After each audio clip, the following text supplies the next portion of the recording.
of all, thank you so much for having me. I think I've been in the Bay Area for about 10 years now, or almost 10 years. And since I came here, I've always wanted to partner with BayBrazil because I know not only the story of BayBrazil, but the vision that you have also to connect Silicon Valley with Brazil and LatAm more generally, but obviously focused in Brazil. I'm glad that we're partners, and I'm sure that this can be the first of many. Anyway, without any further ado, let me call, please, and I also have my papers because I'm not been into many Zooms and Teams call. So first of all, I want to call Federico Storani from Riverwood Capital. Federico. Thank you so much. I want to call Lucas Vargas from Nomad. Impact from Brazil. I didn't introduce Riverwood because I don't think it was required. And then I also want to call Hanan Knust from Klog, Chilean logistics company, tech company.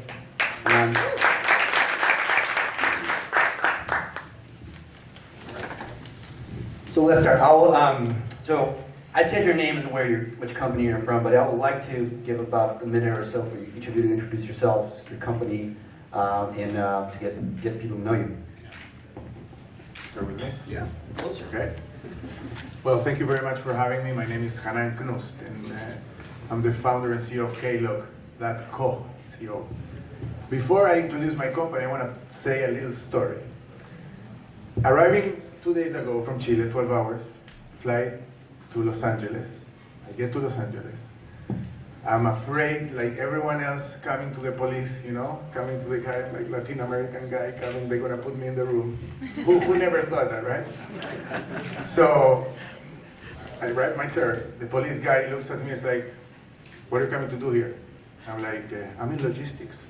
And what do you do? I have a software company that moves containers around and try to optimize everything. And it's like the Expedia of freight. And it's like, are you here to help us? And I'm like, yeah, sure. And then he looks at me, he's like, stamp the biggest, like, please, man, the beach is full of vessels. We need your help.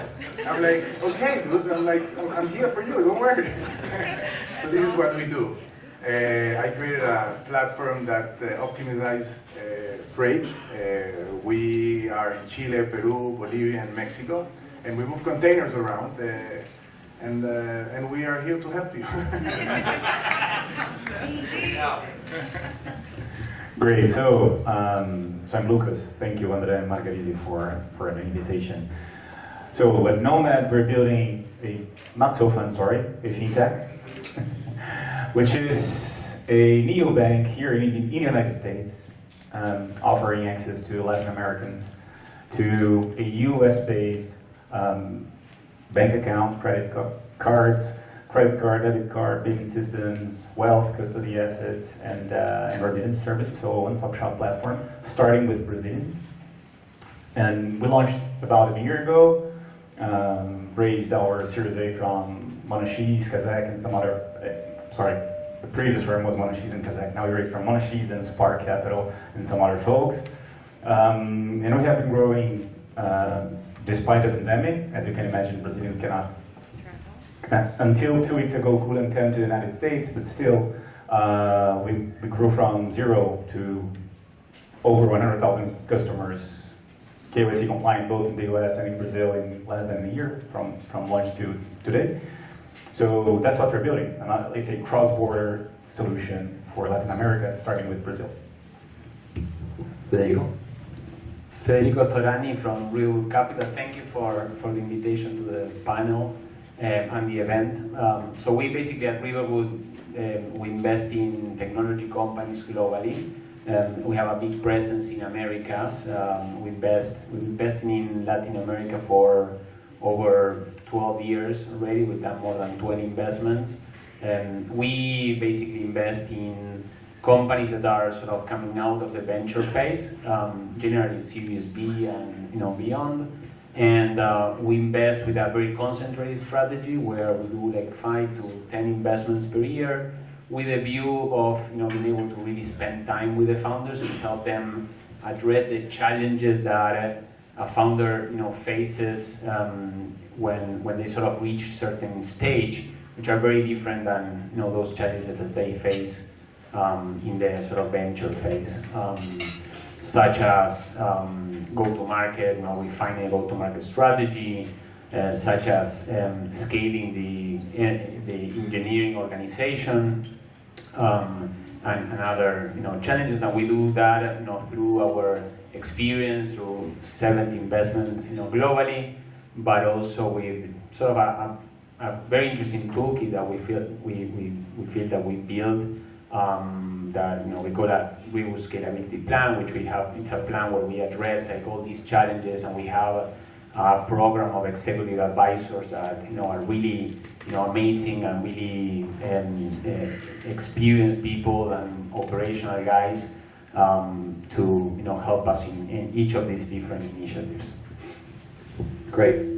So I think this panel is interesting because we have both investors, entrepreneurs from various countries. We have Brazil with Lucas, we have Chile, and other places that we're going to hear about. Sorry about that. And we have Federico, who's originally from Argentina, but invests in Latin America altogether. So we're just coming out of a pandemic, as we've all been seeing and hearing. I guess my first question to all three of you is, in each of your sectors, or each where that you are and you're trying to grow, what have you learned within the past 18 months? And we heard Hans talk a little bit about it and how it has accelerated certain things. But for each of you, what have you learned in the 18 months that we've been inside that you're implementing now, and it's changing your strategy either for growth or for disrupting your own market? Do you want to start? Yeah, start with you. Okay. Yeah, so I'm a lot more generic than these guys are. From the investment perspective, what happened when COVID hit? It was like emergency. We decided to group with all of our portfolio companies, ask them to tell us exactly where they were in terms of the liquidity position, have contingency plans for each of them. We really try to react very quickly in putting together plans to make sure that these companies were not going to go bankrupt. What followed that was, I think we did a good job in controlling this situation, making sure that every one of these companies was safe, and suddenly a huge acceleration happened in technology adoption, which of course where we are right now is an indication of what happened. And companies did very well, and a lot better than we were expecting that these companies would do. I think the lesson learned from all this is the sort of unpredictable nature of exogenous factors that can affect not only the economies, the societies, the sectors in which your companies are operating, and this boils down to number one, having a very solid business with solid fundamentals that is able to navigate through these situations soundly, and number two is having a team that can react very quickly to these factors, and not only can react quickly in order to adapt and make sure that things go well and you don't go background or something like that, but also that you can very quickly take advantage of opportunities that might arise, like such as the one that happened right after COVID hit, with all this acceleration. Some companies did amazingly well, and that is, I think, something that is very important, having a team that sort of reacts quickly and is able to manage these type of situations. Cool. So I think it would be interesting to share two different experiences that I've had over the last 18, 24 months. Back in March 2020, I was the CEO of Grupo ZAP. Grupo ZAP was established after the merger of Riverwood and ZAP Imóveis, real estate marketplace in Brazil. We were about 1,000 people, and 1 week after the COVID quarantine kicked off in Brazil, we signed on March 8th the sale of the company to OLX, and then we had to go through antitrust, and it was about 7 months. So we spent the first 7 months still closing in a very weird mode. After you sell 100% of the company, you have to wait, you can't do much, you can't make big investments, you can hire people, you can fire people. So we were kind of waiting for closing. And we did not suffer at all with the pandemic from a managerial perspective. Like, we had long relationships within the company, we had a lot of trust. It was very, very easy to migrate from the office to the remote setting. Then we sold the company, it was closing in October. Then Nomad starts, we were about 20 people in the end of the year. Today we are 130, 140, 1 year later. And I can't tell how hard it is to be fully remote and to really build a new team that has been growing, like adding 10 people every month. Because communication is hard, and now I really see the big value that those long-term relationships add to a team, and how much more effective teams can be when you have trust among those members. So just a reflection. In our case, of course, we have been trying to build this team with a mix of new people that have been working with us previously in our previous experiences, and it's great to create this new environment. But I really see a big challenge for startups coming up, because the bigger companies, at least they have this very great asset, which is the trust among the team members. Of course, there's low and all this stuff, but I think this is going to be a big challenge that startups were not waiting for, and I can tell by experience that that has been a big challenge for me personally. Super interesting. The same. No, but while you were talking, it came to my mind a story when, let's think about when the pandemic starts. Everybody thought, and we're a bootstrap company until today, and we thought we're going bankrupt. Like, the world stopped, and we're going bankrupt. And I saw my competitors, and I'm in the very old business, right? I mean, the container, the last innovation in the industry is the container. That was 65 years ago. So I'm like, we're going bankrupt. And then I look around, and my competitors are laying off people. And I said, this is the time in which we really can make a difference, and not only laying off and putting salaries half, and this happened all around, right? So I sat with my team, and I said, we're gonna do the opposite. And this is exactly what made the difference at the end of the day, because as the three of us just now said, the breaking point was in people. And we would think that the breaking point of COVID was technology, but I think it's really the opposite. Is that really people relied on people, and we worked together, and we were able to go to a next level. Now, using tools that maybe they were there, but they were not used. So for the three of us, I can speak for them because I'm the third one talking, but you both clearly stated that the teams were so important, and in my way, like with the bank accounts not so wealthy, we really struggled to do so, and I think it's the best decision I took ever, and this is what COVID gave. Like, we really gave the humanity to technology in a way. Very nice. Very good. Let's see if this still works. Federico, I'll go back to you now. We heard Hans talking about it, Margarisi talked about it, and every year in LatAm we hear, oh, this is the year there's been more deals, more capital deployed. As we just heard and we all seen it, there's deals and deals being announced, small, large, unicorns, every day more and more, within the last 12 months or 18 months since we had it. And we've been hearing this for the past, I would say, several years. What do you personally, or even if you can speak about Riverwood's position on this, is do you think the next trend is, and is there a concern, not just on valuation, but at some point a reduction due to a recession or any other event of the deployment of capital in Latin America in general? Yeah, sure. No, I was hearing what Hans was saying in terms of the digital adoption, and it's extremely real, right? That this is, we're seeing, Mercado Libre is larger than, the largest retailer in Latin America. Nubank is larger than larger than the largest bank in Latin America. Technology adoption, it's coming, it's not going back. We're seeing it accelerated by COVID significantly. We're also seeing that the frontiers are less dramatic, and so we see companies from Latin America becoming global leaders, such as BTEC, such as Gympass, and many others.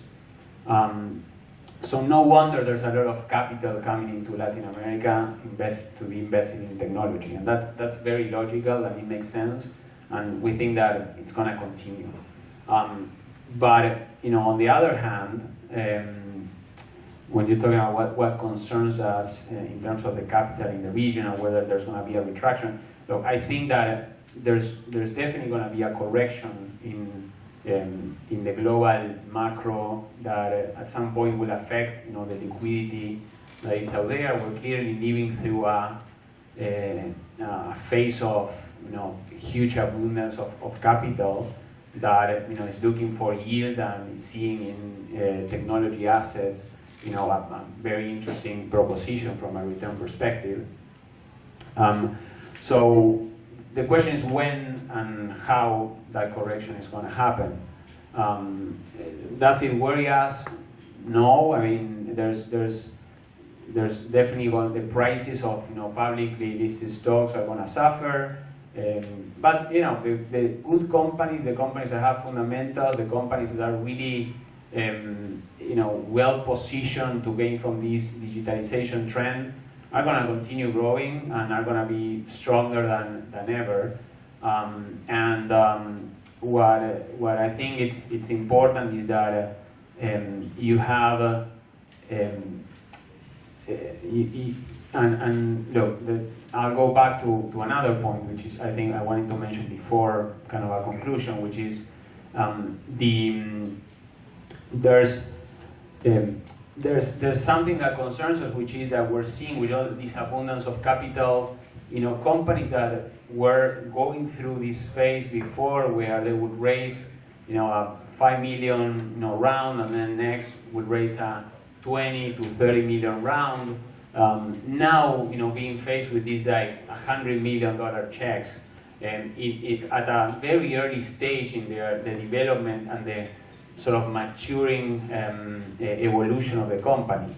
And so having a team that is not ready and doesn't really understand that at some point, this correction is going to happen could lead you to believe that, with all this, amount of money, you don't need to go through a phase of becoming more proven and maturing your business in certain aspects so that you can face that correction, better. So I think at the end of the day, it boils down to really taking advantage of the liquidity, because it's really amazing that there's all this, capital coming into to fund Latin American companies, but also with the view that at some point there's going to be a correction, and you need to have a business that is super solid to face that. Let's switch gears a little bit. We're talking about macro. I want to talk about a little bit specific about each of Nomad and Klog. So Hanan, you're in an industry that typically has been doing business, and correct me if I'm wrong because you're the expert, I'm not, the same way for many, many years. So you're using technology to try to disrupt something that's been the status quo and doing it the same way. What are the challenges that you're facing right now? I think you spoke about one of them and keeping the team together, but it's actually thriving on it as opposed to a challenge. But what are the challenges that you're facing right now? And also wanted to get your take as, given that your company is not only located in Chile, but it's also in other parts of South America, or Latin America for that matter, I apologize. How do you see it differently within those markets that you've tried to disrupt them? Very good question. First, we have to think, in a personal perspective, we looked and we said, and I wrote it down because I knew this would come. And I said, there's a triangle that we all need to look in terms of our industries, right? So we first put tech in the middle, and we said, we are in an industry which is super, super old, and we made these three main points: the industry, the teams, and the clients. So let me just explain you by how I looked at the industry. I want to be a tech company, right? But if the industry is 100 years old and they don't want to change, how am I going to speak and interact with that industry? So that's a huge challenge for us. I mean, we are the first ones in Latin America trying to do this, and if the shipping lines are not digital and they're sending you faxes, how can you interact with them? So you need to understand that the industry needs to be ready, but it's all about timing at the same time. The second is the clients. You know, you have the clients that move containers for 100 years as well, and they need to digitalize themselves. At one point of the time, the new generations will come and they will say, you know what, I want a platform that shows me where my container is and how efficient I'm being with my decisions. But the most important fact is the teams, because when you don't have the talent, right, to build those platforms and to understand that the business needs to evolve, it's super difficult. So all of these three things need to converge through technology. And technology needs to speak back to the industry, and the industry needs to speak back to technology, and so on and so forth. So this was a super, because when I started the company, I was looking and I was writing this triangle every other year, and I was saying, is it ready? And at one point, and of course after COVID, I said, now it's much more mature to take a further decision because of the acceleration of technology. So until today, it's of course a very big challenge because we're not Uber, right? Or we're not in e-commerce, in which the industry is super digital, the clients are super digital, and the teams that are going to work in the companies are only millennials that their life is in a phone, on a phone. I think it's Gen Z now. Gen Z. We're probably millennials. Sorry. You see how old I am? So at the same time, I ask myself a question, and then I go to the second part of your question is, we live our lives with these cell phones in which we date, we move, we buy groceries, we socialize, and then we go to work and we use Excel. Like, doesn't make sense, right? So this is why, companies like yours, companies like many of us, are starting to think like it doesn't really make sense that we live our lives fully technologically, but we go back to work and there is no platforms to do so. So this triangle is what our hoja de ruta, how do you say, our roadmap in a way to see how hot we are in terms of moving forward. So the challenges are in these three pillars of the. So let me piggyback out of your own analysis then. Let's talk about talent. And I'm going to switch a little bit what we had discussed. So I'd like to hear from Lucas as well as, and then Federico, if you can comment on top of it, is, so we always talk about the not lack of talent, but fewer, a team that might be a smaller team coming out of Latin America as opposed to if you're doing it, so a more limited workforce in the tech field than you have in other countries, the US being included. So Nomad is a company that operates with Brazilian clients, but is also here in the US. How are you thinking about when you're hiring talent? How are you thinking about, am I going to place it in Brazil? Am I going to place it in some other country? Is it close to the customers? And especially I like your view given the fact that you are here in the US and you are registered as a company in the US. And how do you think about that when you're making those decisions? Great. So given that we are quite new company, we are experimenting, right? So it's easier for us. On the one hand, so we are about 130 people now, 130 to 140.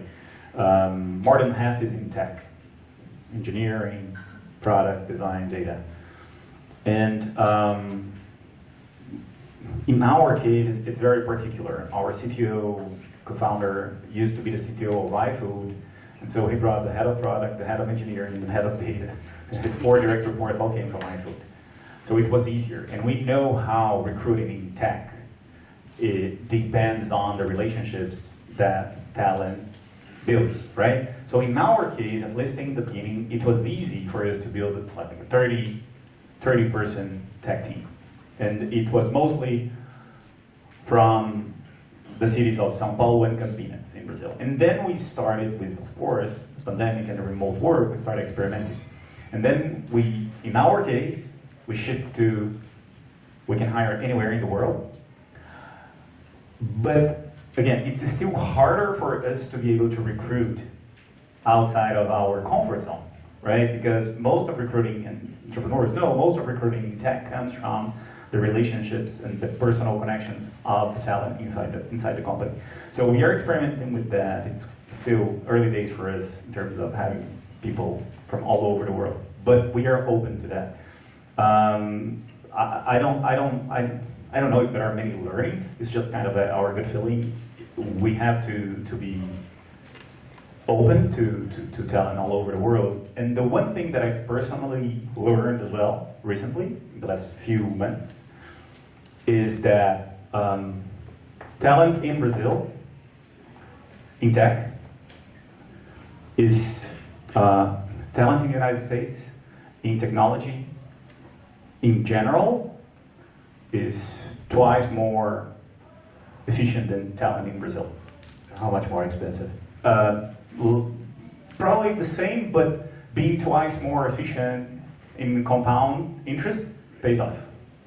So it's hard to measure, and maybe those who work directly with tech will know. And it's not depreciative to think about that. It's just a reality, you know. But previously, before remote work, like it was not easy to recruit and very hard to create an environment for you to embrace and to integrate people from the United States. Now it's getting easier, feasible at least, and I think it's going to be a new reality. So we're really betting on bringing more people from the outside and increasing productivity. I know we're running out of time, but I just wanted to also give a personal perspective.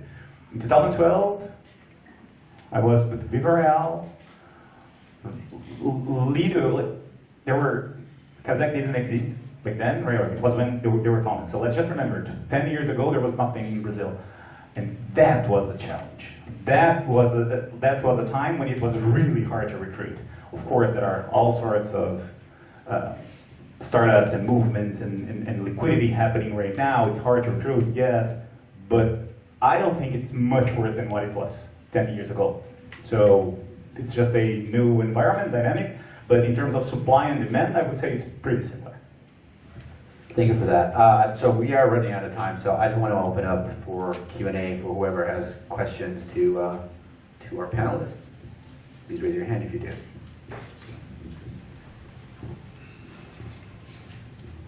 Why do I carry the microphone everywhere?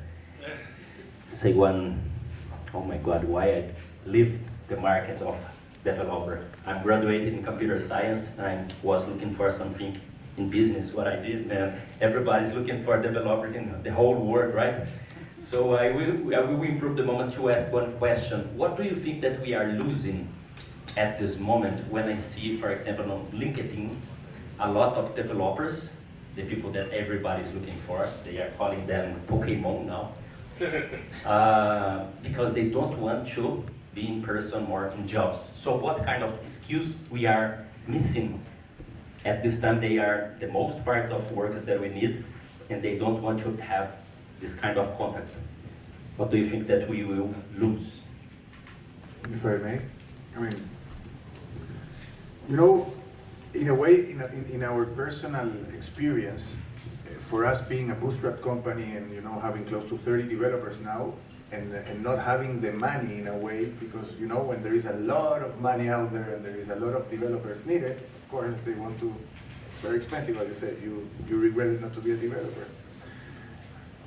So there is 2 points. One, what we did and what I think is very linked to the second point is that we trained the people from scratch, and we created a university inside of the company. We call it K University, in which we started teaching people right out of school. And that helped us until one point, right, in which we wanted to build a city, but we can only build a fortress. So in that regard, then for the second part, then we need to attract talent. And when there is hundreds of startups out there with hundreds of millions of dollars, the key is to have purpose. if you really put purpose into your company and you are able to not only walk the talk, right, and to really show what you're doing, in my own experience in Chile, in Peru, and Mexico, and Bolivia, we see people want to work with us. So when you center your company into even if you're moving containers, right? And I tell my team, right, we're moving containers today. We might as well be doing muffins tomorrow, but I want to be doing them with you guys, right? So at the end of the day, you try to build like a tribe in which there is purpose. And purpose, because as you said, and I have not seen that in our case, in which these Pokemons don't want to talk, because in a way we try to build momentum in which there are certain circumstances in which we are together. I agree with you 100% that it would be very difficult for the new generations and the new founders now that everyone is at home, because you don't create these interactions to build purpose. So to answer your question, build from within, and then find purpose to try to bring it from the outside. Good afternoon, I'm Thomas Giordano from JP Morgan Private Bank. So in a similar way, the new generations, they are more anxious. So they want things to happen quicker. They want to grow quickly in their careers. As it is hard to attract talent, how hard it is to retain this talent and keep them working for your companies? And before, was that generally to the panel or is to anyone specific? No, to the panel. Okay, before you answer that, I just want to make sure that unfortunately, that was the last question that we had time for it, but I appreciate the question. John?